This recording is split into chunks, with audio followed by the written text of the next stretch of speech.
It almost seems too hard to believe that a refugee camp can be overrun by armed rebels. I asked Daryl Grisgraber, senior advocate for refugees at Refugees International, how this is possible and why aid organizations appear so powerless to stop it.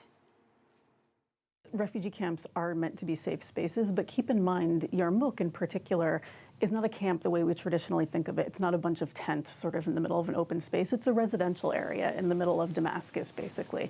And so it very much blends into the city. It would be very hard to say where the limits of that are and are not. And so when external forces start sort of drifting in, it's a little tougher to say this is the barrier that you can't go beyond.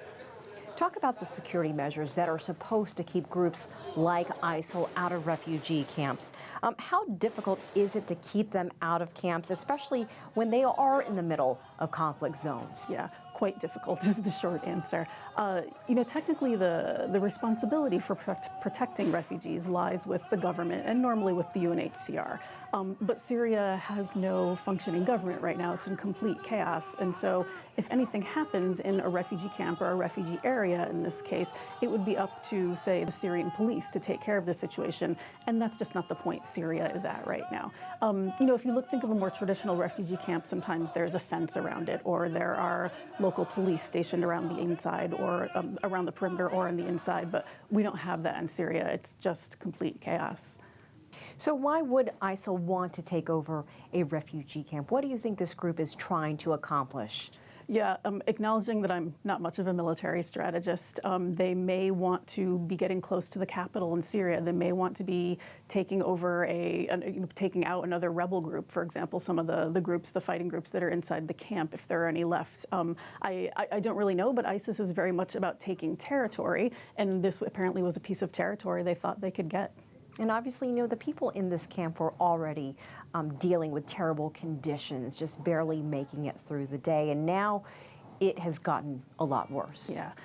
The people who are left in Yarmouk, there are about 18,000 left of over 150,000, are really the most vulnerable people left there. Refugees tend to be vulnerable to start with, but people who had absolutely no way to get out, they're the ones who are left there, and so they are in the worst shape. They were the people with the fewest resources and the least ability probably to move on elsewhere. And so the fact that they are now being attacked and having more of these injustices heaped upon them is just, it's unthinkable.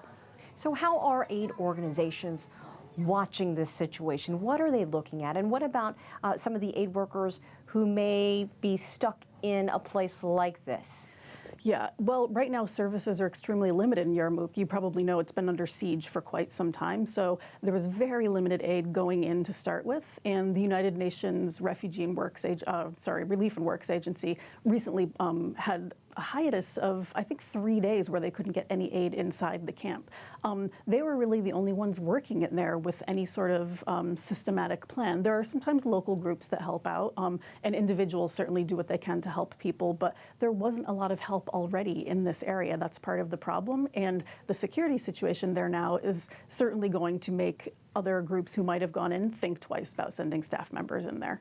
So how big of a concern is this that this could happen at another refugee camp in another region, or that ISIS or ISIL could replicate what's happening here and do it somewhere else? It could happen pretty much anywhere. I mean, there's a reason that refugee camps are supposed to be a certain distance from a conflicted border, conflicted border, or a reason that they're not supposed to be near conflict zones.